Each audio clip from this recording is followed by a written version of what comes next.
O Senhor colocou uma palavra no meu coração. Eu quero que você abra comigo no livro de Números, capítulo 13.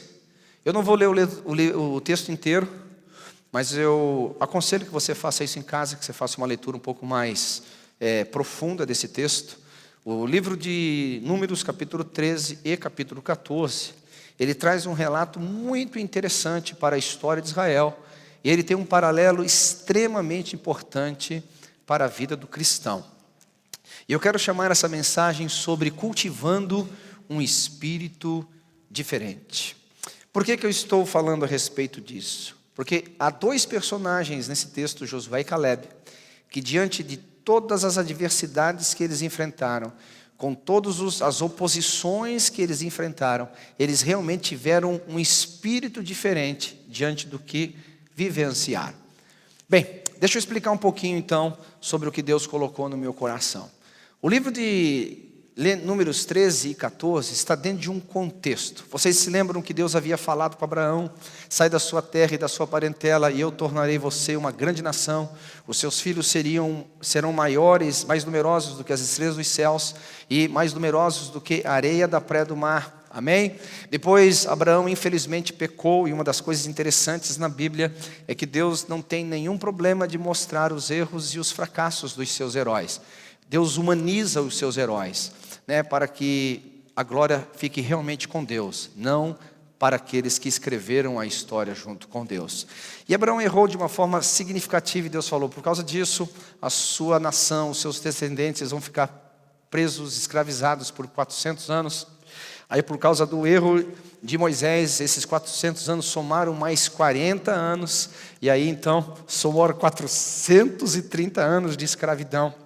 Mas chegou o momento da libertação, o dia em que Deus falou: passados 400 anos, eu vou libertá-los, e vou libertá-los de uma forma sobrenatural, e eles serão uma nação muito, muito rica. Tenta imaginar uma economia a juros estratosféricos guardada por 430 anos, os juros foi alto, ou seja, toda a riqueza do Egito foi paga como despojo daqueles 430 anos. E ali começou toda uma história de peregrinação até que eles chegassem à terra prometida. Porque essa era a proposta, que Deus iria libertar o povo do Egito e conduzi-los até a terra prometida. Bem, aí nós chegamos aqui em Números capítulo 13, versículo todos aqui, e capítulo 14, versículos todos aqui. Nós apenas vamos tocar em alguns assuntos. Nós percebemos que nessa história toda, nós temos um começo, nós temos um meio e nós temos um fim. E geralmente quando nós falamos em caminhar com Deus, a nossa tendência geralmente é olhar o fim, é o que Deus falou, é o que Deus disse. O texto começa dizendo assim, Disse o Senhor a Moisés, no versículo 13, envia homens que espiem a terra de Canaã, que eu hei de dar aos filhos de Israel, de cada tribo de seus pais enviareis um homem, segundo cada qual entre os seus príncipes. Observe então o que Deus disse: eu vou dar essa terra, eu vou fazer o que eu havia prometido para Abraão. E eu acredito que a semelhança de nós hoje no século 21, aquele povo só ficou olhando: uau, a terra prometida, Deus falou, vai acontecer, porque quando Deus fala, Ele cumpre, quando Deus fala não existem limites, Deus é poderoso para fazer infinitamente mais, abundantemente além do que eu posso pensar e imaginar. Deus, Ele é poderoso, aleluia. Mas eles esqueceram, como nós realmente esquecemos também, de que o fim tem um começo, e todo começo tem um meio. Como é que nasceu esse fim? E aqui que a gente tem que parar para pensar. Toda a nossa caminhada com Deus, ela tem que partir na plena confiança daquilo que Deus falou conosco. Daquilo que Deus colocou no nosso coração. Porque o que se iniciou tem que ser levado até o fim. Ou seja, quando Deus disse: eu darei a terra a esse povo, foi onde nasceu a fé. A Bíblia fala em Romanos capítulo 10, 17, que a fé vem por ouvir, e ouvir a palavra de Deus. E eu pela graça do Senhor, tenho ensinado a vocês que ouvir na Bíblia não é simplesmente escutar. Ouvir é entender, é se apropriar do entendimento que Deus falou. É se apropriar da palavra como se fosse sua pela revelação, pelo entendimento daquela palavra.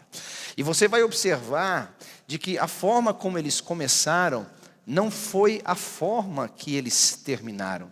Porque no meio, que a gente chama do processo, eles perderam a palavra. No meio do que nós chamamos da jornada, eles perderam a palavra, ao ponto deles quererem voltar para o Egito. Você vai ler em casa, o texto diz: não, Moisés, por que você nos trouxe para este lugar? Porque no Egito nós tínhamos sepulturas para enterrar as nossas esposas, nós tínhamos pelo menos melões e cebolas para comermos. A palavra que gerou a fé não foi mantida para os sustentarem diante da jornada. Aí mesmo tendo a expectativa de que Deus era poderoso para cumprir o fim que Ele havia dado, muitos deles morreram. No capítulo 14 você vai observar que Deus fez uma linha de corte. Todos de 20 anos para cima morreram.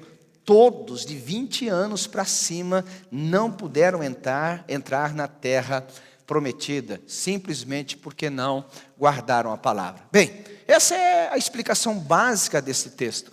Mas em termos de aplicação para nós, como que nós podemos parar e dizer: Deus, eu não quero cometer os erros que esses homens cometeram. Então a palavra diz em Romanos capítulo 14 que tudo que está escrito é escrito para o nosso ensino e para a nossa esperança, para que mediante as consolações das Escrituras nós possamos ser consolados. Então, essa história está aqui para que nós não cometemos os mesmos erros. Primeiro, eu vou reforçar o que eu já disse. Todo começo tem um começo em Deus, para que esse começo em Deus termine para a glória de Deus. Mas nós temos uma jornada, e geralmente é na jornada que a gente se perde. Geralmente é no caminho que nós nos perdemos. Você vai observar, por exemplo, um novo crente. Ele entrou na igreja, ele nunca ouviu falar de Jesus. E o Espírito Santo vem e o convence de pecado. Jesus se torna real para ele. Deixa de ser apenas uma história e passa a se tornar o seu Salvador. Deixa apenas de ser um herói e passa a se tornar o seu Redentor.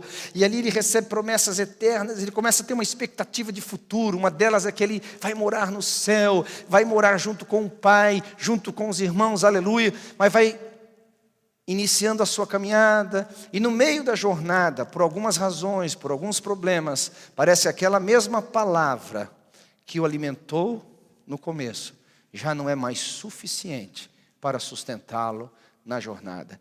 Essa é uma das grandes lições que nós temos que aprender aqui. Paulo fala a respeito disso ao seu discípulo: cuidado para que nenhum de nós venhamos naufragar na fé.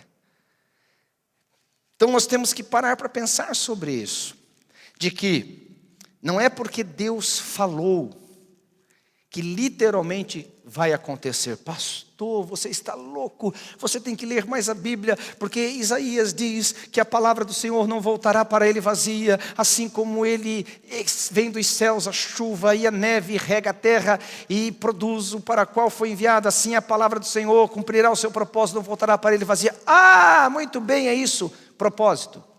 Propósito nunca vai ficar sem cumprimento. Essa é a primeira questão quando Deus fala sobre não voltará para ele vazia. A segunda questão é que existem profecias não circunstanciais. O que são profecias não circunstanciais? Jesus vai voltar. Jesus vai voltar. Quantos creem? Diga amém. Mas se nenhum de nós aqui crêssemos que Jesus voltaria, Ele voltaria da mesma forma, porque é uma profecia não circunstancial. Não depende de você crer, não depende de eu crer, não depende de ninguém crer, não depende do dia estar nublado ou ensolarado, inverno ou verão. Jesus vai voltar no dia em que o Senhor determinou. Ele colocará os pés dos montes das oliveiras, vai fendê-lo ao meio, e nós vamos todos saber que o Senhor veio buscar a sua noiva. Essa é uma profecia não circunstancial. No entanto, existem profecias circunstanciais. E essas profecias circunstanciais dependem da nossa interação com o Senhor. Essa falta de entendimento e de revelação dos mistérios espirituais é que faz as pessoas iniciarem bem, mas não conseguirem na sua jornada chegarem até o fim. Fazem receber com alegria a palavra, mas por causa das lutas e tribulações da vida, eles são roubados e o destino é comprometido. Nós precisamos crescer em fé em relação a isso. Por quê? O segundo conceito. Por que esses irmãos aqui desfaleceram? Bem, havia aqui nesse texto do capítulo 1, uma missão a ser cumprida. Qual era essa missão a ser cumprida? Eles têm que ir na terra e ver como que ela era. Vamos ver de novo aqui o versículo 17 agora. Enviou-os, pois, Moisés a espiar a terra conforme Deus havia dito. E disse: subi ao Neguebe e penetrai nas montanhas, vede a terra como é, e o povo que nela habita, se é forte ou fraco, se poucos ou muitos, e qual é a terra em que habita, se boa ou má, e que tais são as cidades em que habita, se em arraiais ou se em fortalezas. Também qual é a terra, se fértil ou infértil, se nela há matas ou não. Tende ânimo e trazei do fruto da terra. Eram aqueles dias, os dias das primícias, das chuvas. Assim subiram a espiar a terra. Percebe que agora, dentro daquela jornada, havia uma missão específica. E eles tinham, nesta missão, de trazer um relato sobre a terra. Por que Moisés tomou cuidado desse relato? Primeiramente, porque Deus havia dito, havia uma orientação específica, e também Moisés estava fazendo uma checagem profética. Ou seja, estamos conquistando a terra certa? Não estamos lutando por um território que Deus não nos quer dar? Não estamos lutando por uma promessa que não nos foi feita? Vamos se certificar se realmente essa é a terra que Deus disse a nós, que nos daria desde aos nossos pais de Abraão, como também nos falou para sairmos do Egito. Ok, glória a Deus e tal. Bem, agora percebe novamente o nosso erro, a nossa falha, como que nós somos, às vezes, difíceis de ouvir uma coisa, e quando chegar na prática, que eu chamo de jornada, nós começarmos a perder o nosso destino. Vai aqui comigo, para o versículo 27, disseram assim: relataram a Moisés e disseram: fomos à terra. Em outras palavras, cumprimos a missão que você nos deu para fazer. E é verdade, verdadeiramente a terra mana leite e mel, e aqui está o seu fruto. Porém, o povo que habita na terra é poderoso, e as cidades muito grandes e fortificadas. E também vimos ali os filhos de Anak. Porém, os homens que com eles haviam subido, disseram: não podemos subir contra aquele povo, porque é mais forte do que nós. Espiar a terra, e vimos que os seus moradores, eles são devoradores, e todo o povo que vimos nela são homens de grande estatura. Também vimos ali gigantes, os filhos de Anak, que são descendentes dos gigantes, e éramos aos nossos próprios olhos como gafanhotos, e assim também o éramos diante dos olhos dele. Percebe que a falha aqui agora não foi em cumprir a missão simplesmente, porque eles viram a terra boa, mana, leite e mel, eles viram que de fato existiam cidades fortificadas, eles perceberam que ali haviam os filhos de Anak, eles viram que eles eram gigantes. Onde houve a falha na jornada? Na interpretação. Na interpretação. E geralmente, queridos, na nossa jornada, os nossos erros de interpretação podem nos ferir e prejudicar o percurso. Primeira coisa que a gente tem que entender quando a gente está caminhando em direção ao que Deus nos deu, em direção à promessa: a fé nunca é negacionista. Não tem problema de você olhar para a promessa que Deus te deu e falar assim: está difícil. Nós temos cidades fortificadas para enfrentar. Nós temos gigantes para enfrentar. Não vai ser assim, comer pipoca e cachorro-quente depois do culto, a conquista da nossa promessa. Não vai ser assim tão fácil nós chegarmos onde Deus quer nos conduzir. Não tem nenhum problema, porque a fé nunca nega a realidade. A fé nunca nega a dimensão do problema. Aliás, fé que nega não é fé. A questão aqui é quando, na realidade dos fatos, nós começamos a anular a realidade da palavra recebida lá no início. Com a realidade dos fatos presenciados, os problemas começam a ser maiores do que o Deus que fez a promessa lá do início. O problema é quando nós trazemos relatos aqui, nós esquecemos que Deus nos escolheu para tomar a promessa e não para se tornarmos como pães na boca de gigantes. Quando a interpretação é errada e o foco é perdido, isso começa a atrapalhar a nossa vida. Isso começa a atrapalhar a nossa jornada. Isso começa a nos impedir de chegarmos à terra da promessa que Deus nos fez. Eu tenho observado ao longo da minha vida, inclusive em mim mesmo, quando nós temos relatos equivocados em relação às coisas, nós começamos a nos paralisar, nós começamos a dizer, uau, não vai dar certo, está muito difícil. Em alguns casos nós chegamos num nível tão profundo de incredulidade, que nós começamos a duvidar da palavra que foi dada do início. Será que foi Deus que falou mesmo conosco? Será que foi Deus que disse isso conosco? Lembra que eu falei que a fé nunca nega o problema? Esse aqui é uma outra situação que nós precisamos aprender. Quando você recebe uma palavra e você começa a andar em direção daquela palavra, em possuir a promessa que Deus lhe deu, Deus nunca te prometeu te isentar de problemas. Ele nunca te prometeu em tirar as dificuldades da sua vida. Ele nunca disse para você que talvez o fogo não arderia em ti. Ele nunca disse que as muitas águas não iriam tentar se levantar contra a sua vida. Ele nunca disse que na travessia do mar as ondas gigantes não tentariam afundar o seu barco. Quando nós andamos por fé, não podemos interpretá-la como ausência de problemas, não podemos interpretá-la como ausência de dificuldades, não podemos achar que só porque Deus falou, o mundo agora vai ficar como água de poço, esperando a gente chegar do outro lado e conquistar o que Deus falou. Isso não é fé, isso é meninice, isso não é fé, isso é infantilidade. E essa infantilidade tem feito pessoas serem cortadas daquilo que Deus havia dado para elas. Não porque seja a vontade de Deus, mas porque elas naufragaram na jornada.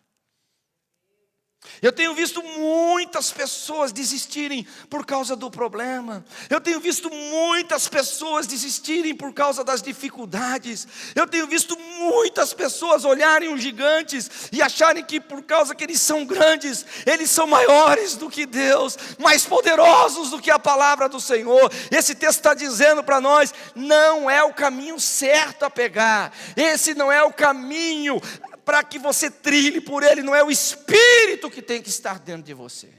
Esse não é o espírito a ser cultivado. Porque ele é mortal. Ele nos tira do melhor que o Senhor tem providenciado para as nossas vidas. Essa jornada, ela precisa ser trilhada de que forma? Com maturidade, para que a gente chegue do outro lado e conquiste aquilo para o qual Deus nos enviou para conquistar. Bem, como que nós podemos mudar essa história? Presta atenção. Versículo 9 do capítulo 14 aqui. Diz assim: então somente não sejais rebeldes contra o Senhor, e não temais o povo desta terra, porquanto como o pão os devoraremos. Retirou-se deles o seu amparo. O Senhor é conosco, não temais. Aleluia. Não temais. Veja um pouquinho mais adiante. Versículo 23, 24. Nenhum deles verá a terra que com juramento prometi aos seus pais, assim nenhum daqueles que me desprezaram os verá. Então aqui uma diferenciação de pessoas Querendo ou não, a jornada, ela se tornará um divisor d'água entre os covardes, os desprezadores e os homens de fé. A jornada, ela vai começar a fazer um divisor de águas daqueles que entendem que as dificuldades fazem parte da vida, mas Deus está com eles diante de todas as situações. Por que que é importante entender isso? Porque o mesmo espírito de fé que acendeu em nosso coração no começo, é o mesmo espírito de fé que tem que nos conduzir pela jornada, é o mesmo espírito de fé que tem que nos conduzir adiante.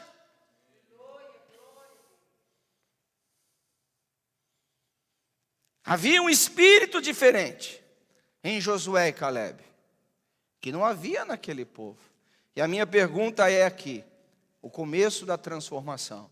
De qual grupo nós queremos fazer? Porque ficou 2 grupos aqui. O grupo fala, aqueles que foram cortados não vão entrar mais, e aqueles que vão permanecer na história da conquista. Aqueles que têm um espírito correto, e aqueles que têm um espírito errado. Aqueles que têm o espírito da fé, e os que têm o espírito da incredulidade. É uma questão de escolha. Toda mudança na vida do homem é uma questão de escolha. Isso é intrínseco à humanidade.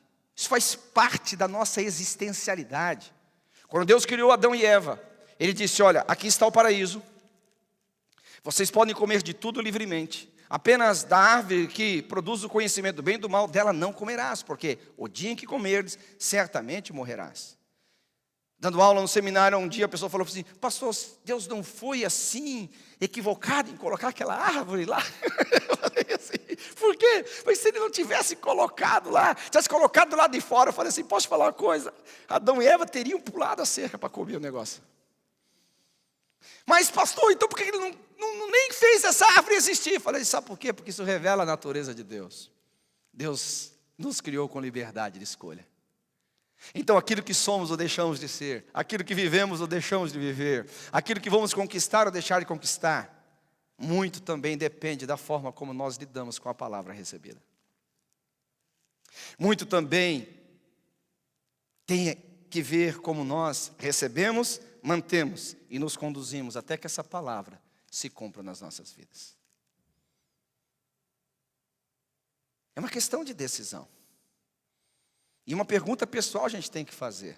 Se por acaso vamos ser daqueles que vamos desistir, você já parou para pensar sobre o que você está pensando? Por que você vai desistir? Deus deixou de ser Deus porque tem gigantes? A palavra de Deus diminuiu porque os problemas agora são maiores? A promessa deixou de perder o sentido porque agora existe um nível de batalha a ser enfrentado? Por que vamos desistir?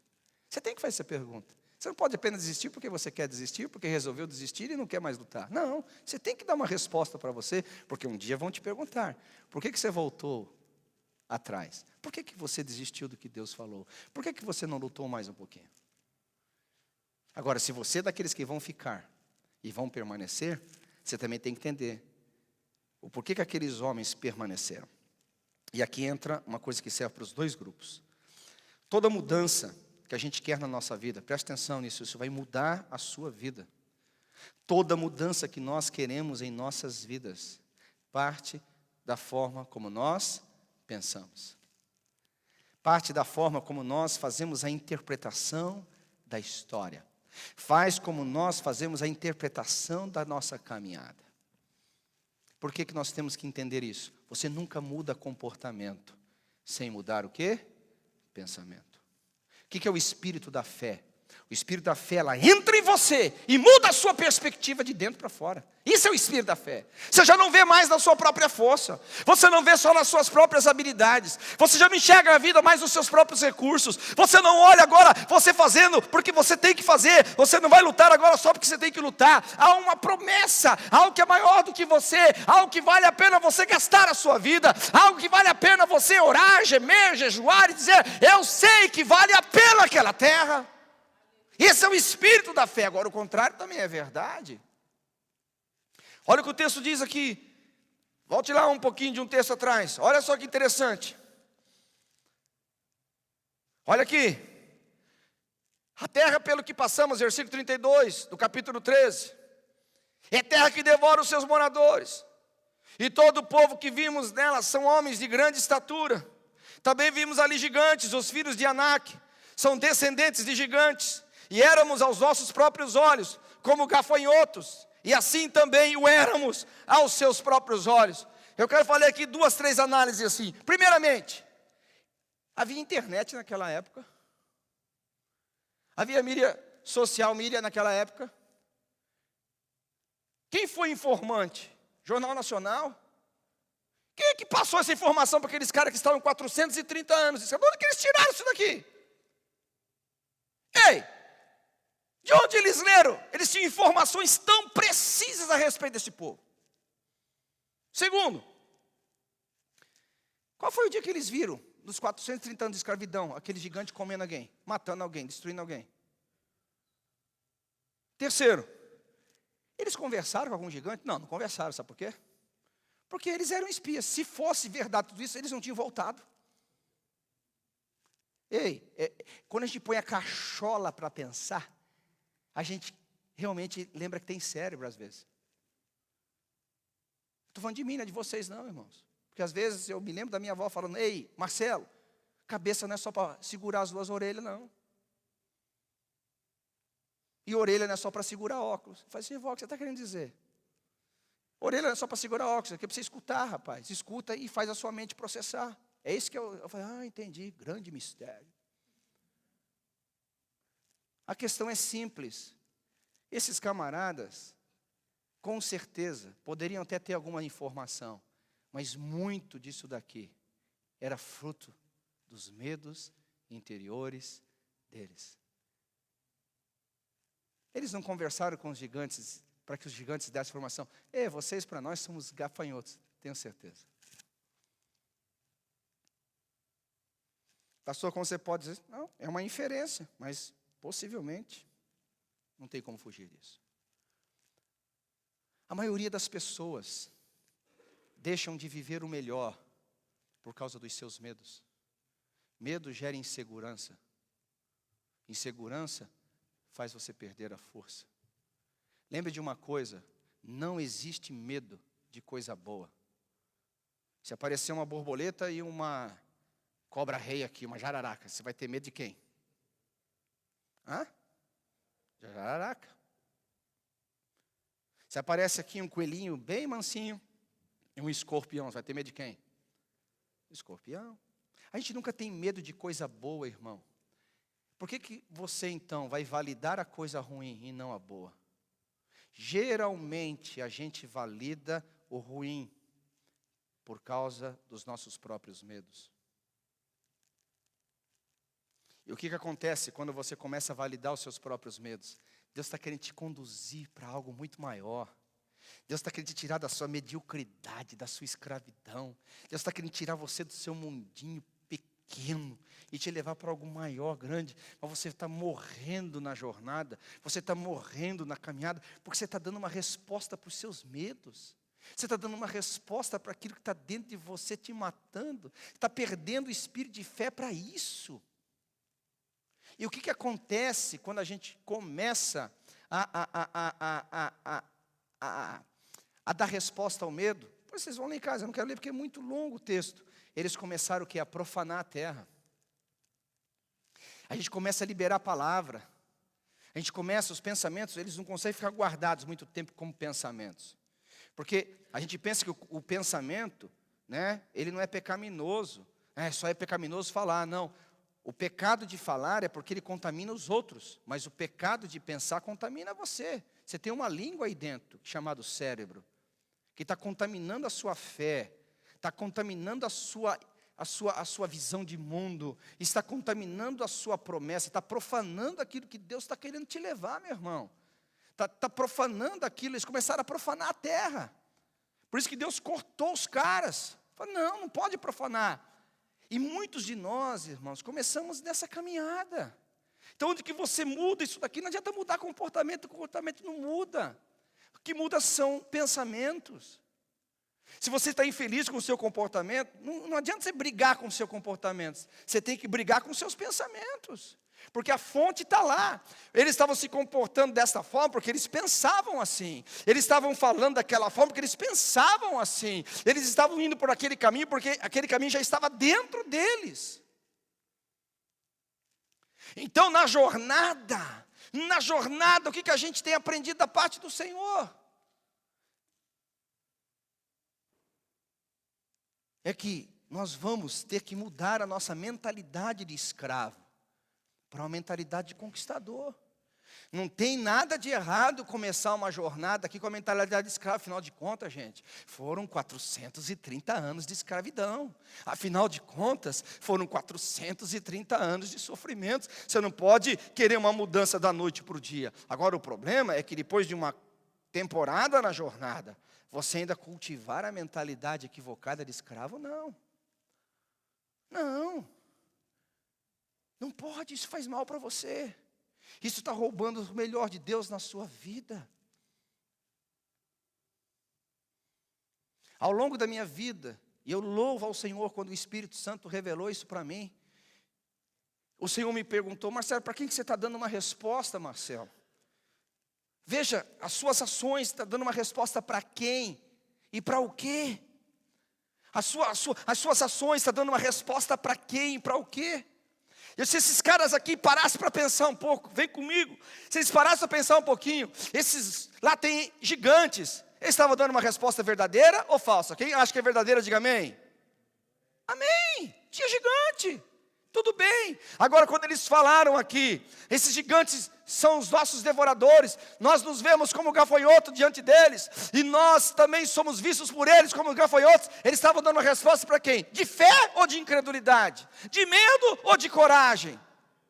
De medo, de incredulidade. Quando você para pensar sobre para quem e para o que você está dando uma resposta, você tem o direito de decidir: eu não vou dar uma resposta para isso. Porque o dia que você parar para pensar interiormente, dizer assim, isso é incredulidade, se tiver consciência que é incredulidade, eu tenho certeza que você é crente, eu tenho certeza que você ama a Deus, eu tenho certeza que você conscientemente não daria uma resposta dessa. Mas nós não paramos para pensar o que estamos pensando, nós não paramos para analisar para quem estamos dando uma resposta. Por isso, brutalmente vamos viver na vida. Irmão, deixa o Espírito Santo falar com você hoje, deixa o Espírito Santo levantar um espírito diferente dentro de você. Um espírito diferente.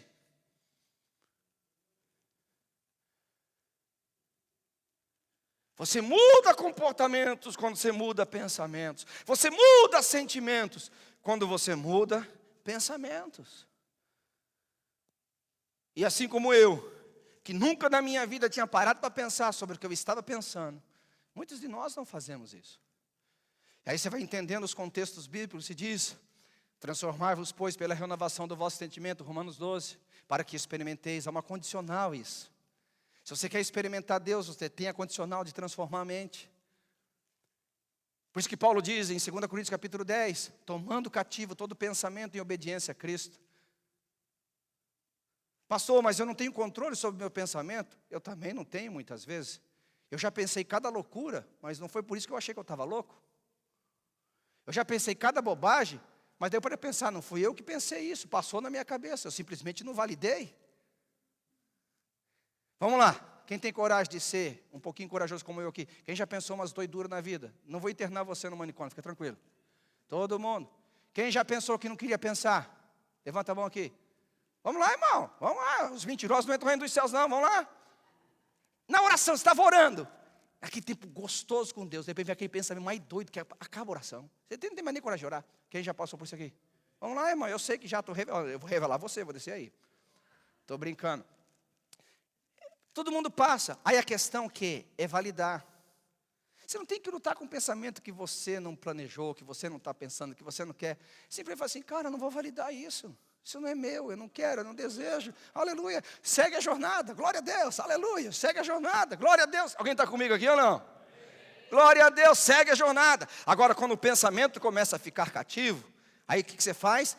2 Coríntios capítulo 12, 10 em diante, tomando cativo todo pensamento e obediência a Cristo, aleluia. Fala assim, eu não quero pensar sobre isso, isso não vai fazer mais parte da minha vida. E como é que você faz? Você não briga com o pensamento, olha para mim aqui, você não briga com o pensamento, quanto mais você resiste, mais persiste. Você já percebeu com aquilo que você mais resiste, mais persiste na sua vida? Já falou, aquilo que eu temia, me aconteceu. Continua alimentando medo. Isso mesmo, alimenta esse medo aí. Vai acontecer justamente isso, você está morrendo de medo. O que você tem que fazer? Não resista, transforme. Aleluia. It's a secret. Não resista, transforme. Tome cativo. Toma cativo. Toma cativo. Toma cativo. Tem 2 comigo aqui pelo menos. Toma cativo. Tem mais de 2 aqui para dar um glória a Deus. Toma cativo. Aleluia. Então dê um aplauso ao Senhor. Dê um glória a Deus nesse lugar aqui. Aleluia. Eu estou pregando para um povo vivo. Aleluia. Glória a Deus. A questão não é resistir. A questão é transformar. É pôr a cachola. Lembra da minha avó? Cabeça não é só para segurar a orelha não é só para segurar óculos. Pensa um pouquinho. Será que, meu Deus, que começou a boa obra, não vai terminar? Quem acha que ele não vai terminar aí, diga amém. Vamos de novo aqui agora. Aquele Deus, o Senhor dos senhores, o Deus de Abraão, de Isaac e de Jacó, o Criador dos céus e da terra, aquele que diz, se há alguma coisa demasiadamente difícil para Ele fazer, se há alguma coisa impossível para Ele fazer, o Deus que consegue chamar da morte à vida, da derrota à vitória, das trevas à luz, aquele que pode fazer infinitamente mais e abundantemente além. Será que Ele vai cumprir o que prometeu? Sim ou não? Então dê glória a Deus. Então, se é esse o seu pensamento, quando vier o pensamento persistente, você muda. Não, aleluia, isso não representa o meu Deus, isso não é o espírito da fé. Eu vou cultivar um espírito diferente, porque o espírito da fé fala, o espírito da fé fala, o espírito da fé diz, não só pensa. A incredulidade não falou aqui? Nós somos como gafanhotos, e eles também nos veem como gafanhoto, porque a incredulidade pode falar, e o espírito da fé, não. Fale, diga, abra a tua boca, homem de Deus. Lembra da mulher de fluxo de sangue? A Bíblia fala, ela ficou pensando, que talvez, quem sabe, a bondade de Jesus vai fazer um anjo aí na minha frente, abrindo a multidão, para que eu entre assim suave na nave, diante da multidão, e toque as orlas dele, e Jesus vai parar e vai dizer assim, está curada. Isso é fé infantil. Nós temos que parar de ser menino, nós temos que parar de ser criança. Você está no primeiro mundo, na terra que só tem gigante aqui. Aqui ninguém está para brincar, meu irmão. Aqui é terra de gigante de verdade. Mas você é maior, porque maior é aquele que está em você. Aleluia. O que aquela mulher do fluxo de sangue dizia? Se tão somente eu tocar. Aleluia. Ela dizia, o texto diz, se tão somente eu tocar, se tão somente eu tocar. Diga, olha para o seu irmão e fala assim, diga alguma coisa de fé para a sua vida, diga para você mesmo, o Deus que começou a boa obra, não vai ser detido pelos gigantes, o Deus que começou a boa obra, não vai ser detido pela situação, o Deus que começou a boa obra, não vai ficar sem a glória devida a Ele, aleluia, aplauda o Senhor, glorifique a Ele.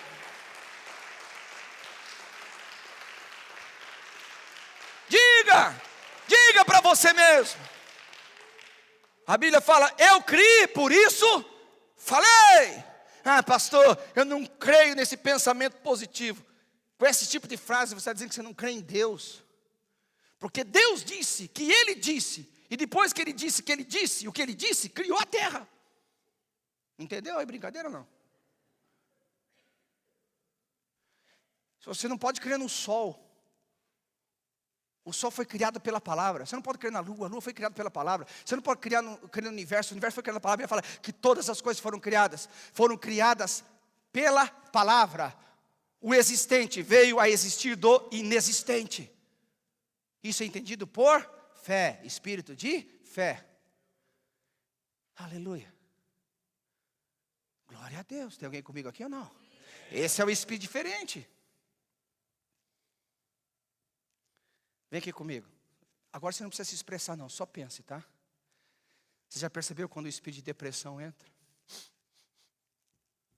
A tristeza entra. Qual que é a sua tendência? Você pega lá o banquinho da autopiedade, coloca lá, aí começa a falar com o marido, com a esposa, falar, eu estou tão triste, eu estou tão desanimado, acho que não vai dar certo. Por que a incredulidade pode falar e a fé não? Por que a voz da dúvida pode falar e a voz da fé não pode? Deixa eu te falar uma coisa, meu irmão. Sabe por quê? Porque isso revela o seu coração. Sabe o que esse banquinho da autopiedade faz? As pessoas ficarem lambendo as suas feridas. Você fica chamando atenção para os outros. É isso que você quer? Tudo bem, você vai ter. Só que isso não vai resolver o teu problema, viu? Isso não vai resolver o seu problema. Porque quando as pessoas entenderem que ficar lambendo as suas feridas não resolvem, elas vão cansar de você e vão te deixar sentado nesse banquinho da autopiedade, sem solução da vida. Levanta desse banco, meu irmão. Dá um chute nessa porcaria para lá e fala assim, eu não vou sentar nesse banquinho não. Sabe onde que eu vou sentar? Eu vou me assentar com Jesus Cristo, que está acima de principados e potestades. Eu vou assentar com aquele que venceu a morte, e aquele que é fiel para fazer e cumprir o que prometeu. Se tem um crente aqui, dê um glória a Jesus Cristo. Se tem alguém fervoroso aqui, dê um brado de vitória nessa casa, aleluia! Essa é uma casa de fé, essa é uma casa de fé.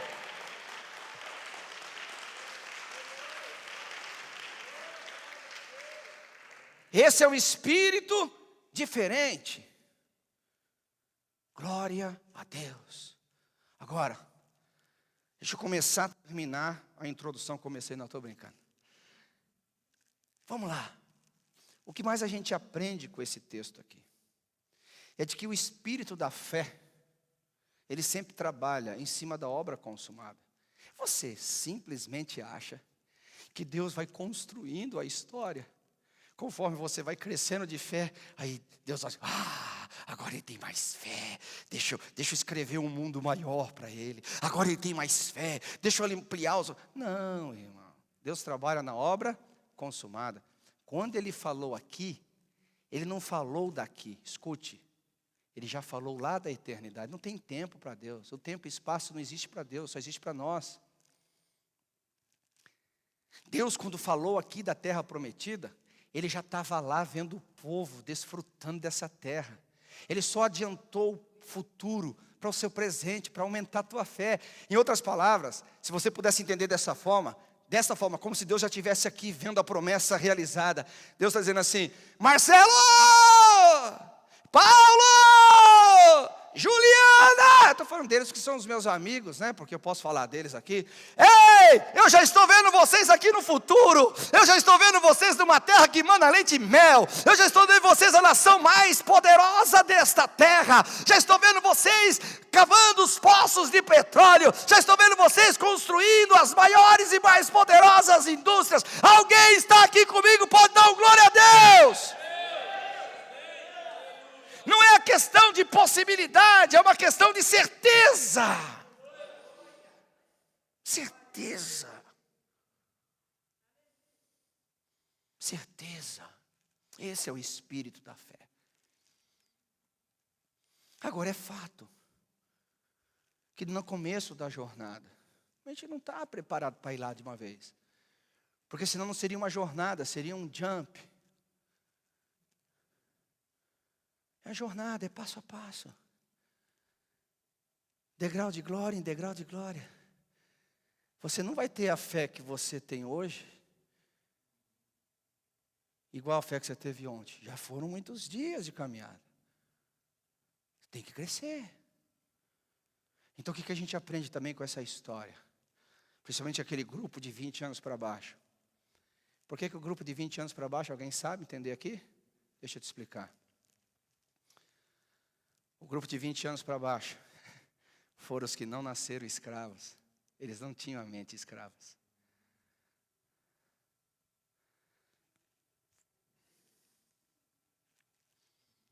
A mente escrava vai fazer você sempre ser igual elefante de circo.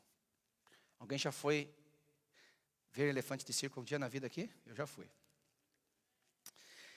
O elefante de circo, aquele brutamonte, ele fica preso com uma cordinha aqui. Aí o elefante do circo faz assim, alguém já viu? Aí. Você tira a cordinha do elefante de circo, o que ele continua fazendo? É igual o passarinho na gaiola, ficou preso lá 430 anos. Quando você solta o passarinho para ele voar, o que ele faz no máximo? Fica na porta da gaiola, não vai longe. Por que Deus, então, conduziu apenas o povo de 20 anos para baixo? Porque eles não haviam cultivado a mente escrava. Esse é o espírito. Na sua jornada, o que Deus quer que você aprenda? Aprenda você se enxergar em Cristo.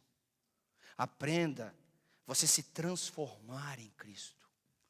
Então, na realidade, Deus já viu o destino. Mas Deus quer que você curta a jornada. Vendo o seu crescimento. Hoje você está melhor do que ontem. Você está avançando de passo em passo, de glória em glória. Não é da noite para o dia, você não vai crescer da noite para o dia, irmãos. Mas você vai crescer no dia a dia. Porque o grande propósito de Deus não é só te dar coisas, é te transformar em um outro homem.